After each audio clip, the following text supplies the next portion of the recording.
Hey folks, I'm Red Monster SC, and in this video, I'm going to do a review of the VKB Gladiator joysticks, rudder pedals, and SEM modules for use in PC flight simulators like Star Citizen.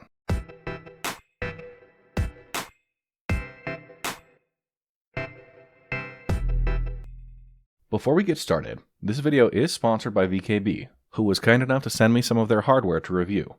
If you're looking for a good set of flight sticks, rudder pedals, control modules, or mounting systems, you can visit their website by following the link in the description, and you can also get 5% off your purchase when you use the coupon code REDMONSTERSC at checkout.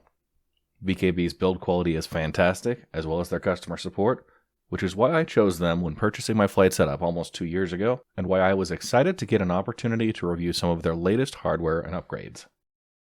So let's take a detailed review of the options VKB provides when choosing your flight hardware. First, we'll look at the VKB Gladiator joysticks and the various configuration options you can select from. VKB joysticks ship in 2 units, the base module and the grip. There is some initial assembly required, as you'll need to fish some cables around and attach the grip to the base using a few screws, but overall, it's a fairly simple setup.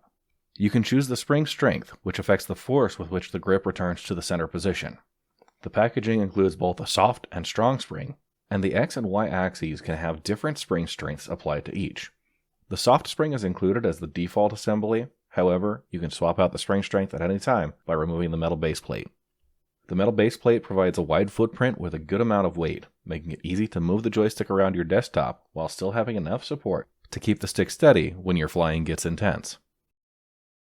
For the Gladiator series, you can choose between the standard or premium grip, and here's a brief comparison between the two options. Also, thanks to Mark, one of my friends and a fellow Star Citizen backer who let me borrow his VKB Gladiator standard sticks for this video. As you can see, the grip profile is identical between the standard and premium grips, and the majority of the buttons and axes are shared. The Gladiator Premium upgrades the C1 thumb input from a button to a 4-way hat switch with center depress, adds a bidirectional rapid-fire trigger that sits in front of the standard trigger, and also upgrades the A1 input from a 4-way hat switch with center depress to an 8-way mini stick that can toggle between a dual-axis mini joystick or an 8-way analog button. You can toggle the A1 mini joystick between modes using the center depress option, and an indicator light activates on the head of the grip to let you know that it's in analog button mode. The premiums are more expensive than the standard, but I found the additional key binding options of the premium grip really useful. If you buy a premium grip, it also includes the hardware to downgrade those same inputs to match the standard, though doing so removes some of your key binding options. There's also an upgrade kit available to convert the inputs of a standard grip to match the premium grip configuration, although it's more expensive to buy that separately than to purchase a premium grip to start with. If you're purchasing a new joystick, you'll get the Evo base, which has a few upgrades from the previous NXT base unit. You can also purchase an Evo upgrade kit to convert your older NXT base module, which includes most of the new features, but doesn't require the purchase of a completely new joystick. With the Evo upgrade kit, you'll keep a lot of the previous hardware from your NXT base when you do the upgrade, and the VKB YouTube channel has a detailed video guide to walk you through the upgrade process. The key differences with the Evo base are: the Evo gimbal unit includes an adjustable dry clutch that can add resistance to either the X or Y axis, or both. You can adjust the dry clutch strength using the screws inside the gimbal unit to increase or decrease the resistance. You'll need to remove the base plate to get access to these screws, but it's a relatively simple adjustment to make. Next, the Evo gimbal includes a new X-axis locking plate which locks the X-axis in the centered position. This is useful if you want to use your joystick as a dedicated throttle while still maintaining the rest of the buttons and hat switches on your Space Combat grip. And finally, with a brand new Evo base, one of the encoder wheels has been switched out for an auto-centering 3-position switch. This is not included as part of the Evo upgrade, although it's not exactly a critical feature, and if I had to guess, it's probably a much harder component to upgrade. Omni-Throttle adapters are relatively new to the flight simulator scene, but they're becoming pretty common to see with dual joystick users thanks to their improved ergonomics and more natural feel for your flight controls.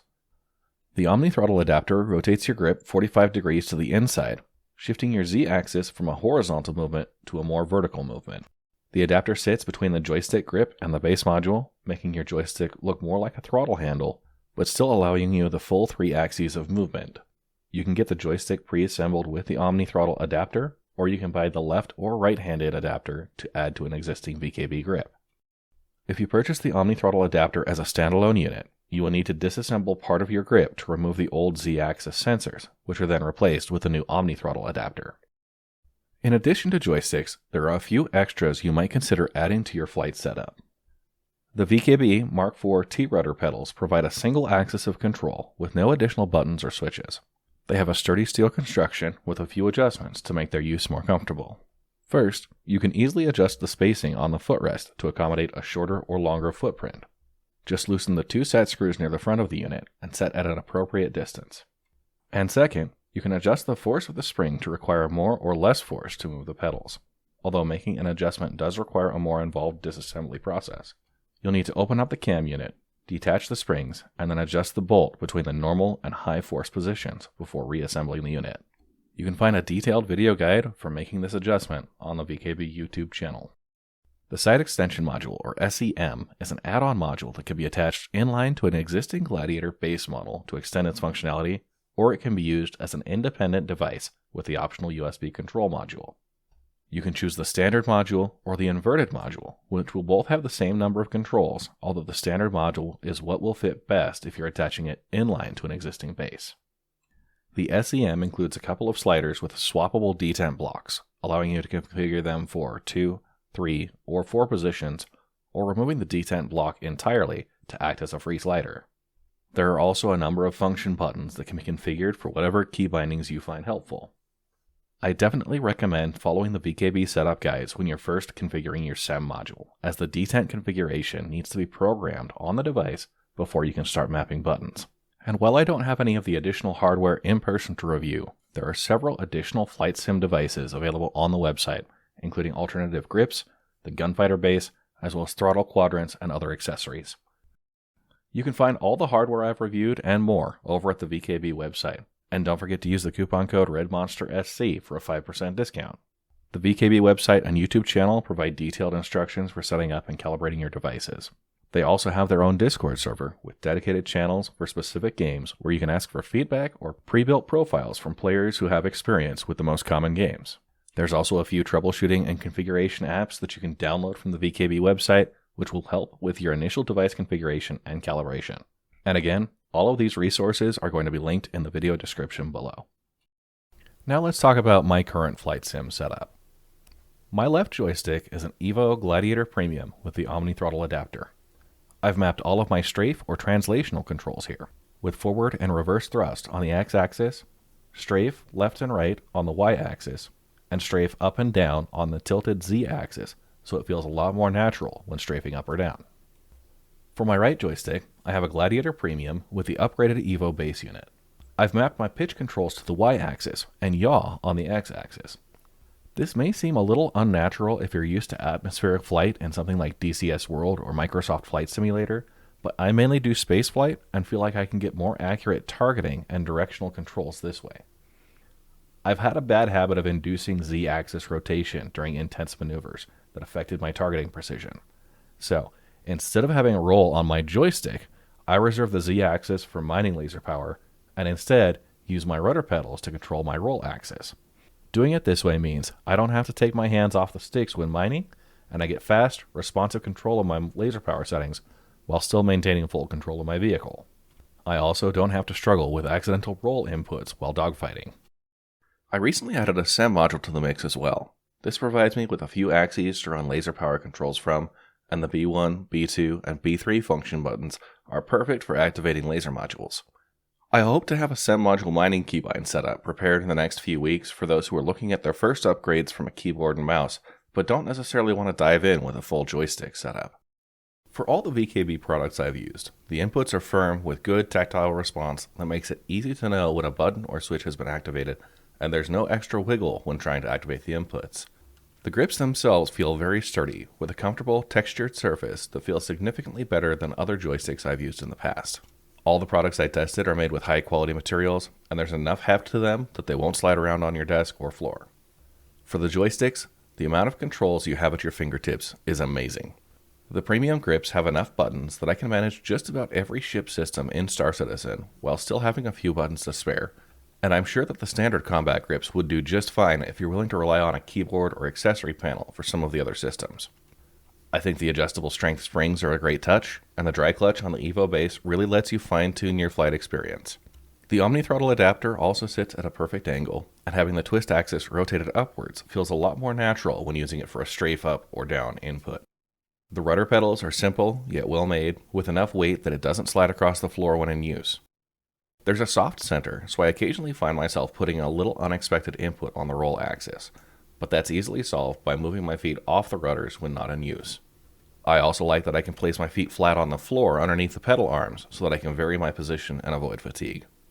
The SEM module is a nice addition that could be incorporated into a right-hand joystick as an improvised HOTAS unit, or just used as an accessory control when mining or performing non-flight related tasks. The fact that it can be attached as a sidecar to an existing joystick really sells it for those pilots who need additional controls, and you also have the flexibility to use it on its own if you only really want the few additional buttons and axes. And I can't have a review without mentioning the fantastic software and support provided by VKB. Their device configuration software makes calibrating and troubleshooting your hardware super simple. They also have detailed step-by-step instructions for assembling and setting up each of their devices linked within the product pages on their website. They even have their own dedicated Discord server where you can get up-to-the-minute support from their user community and even get advice for specific games. There are a few common issues that I've experienced and you may run into yourself. First, shipping costs for most VKB products are expensive, and it's the source of some sticker shock when people are first pricing out their purchase. In the age of free 2-day shipping, that's one of those things most of us take for granted. The actual delivery times were fine, arriving within about 1 week of the order, but beware that because the products are shipping straight from China, it's going to be an added expense that you need to account for. Second, if you don't make any adjustments during installation, the dry clutch screws from the Evo base have a tendency to back out of their channel, which could cause the screw to bind up in your joystick axis, locking the grip at an odd angle until you can shake it loose. I'd recommend tightening the dry clutch screws 4 to 5 turns during installation to avoid this, and if you end up with more resistance than you'd like, back it out a turn or two from there. And third, while the main trigger on the Space Combat grips does function as a 2-stage trigger, I've found that there isn't enough of a resistance change or tactile feedback to reliably separate the two without a significant amount of practice. I'd like to have a more defined separation between the 2 stages, like a much higher resistance or a strong tactile click as you enter that second stage. For now, I either have to ignore that input or do some training until I develop more precise trigger control. If it wasn't apparent already, VKB offers a very high degree of quality, control, and customization. With plenty of available options to choose from, you can feel confident assembling a flight setup that suits your needs without worrying about whether your devices are going to be future-proof. I absolutely love my flight setup using the VKB joysticks, rudder pedals, and SEM modules, and I feel confident that I have just about as many buttons as I can reasonably find uses for. I haven't once regretted spending the extra money to get something better than the off-the-shelf options, and I can assure you that my VKB flight setup is going to be my daily driver well into the future. I'd like to thank the folks at VKB who are one of my sponsors and were kind enough to send me some of their devices for this review. You can find all of the hardware I've reviewed and more over at their website, vkbcontrollers.com, and you can use coupon code RedMonsterSC for a 5% discount.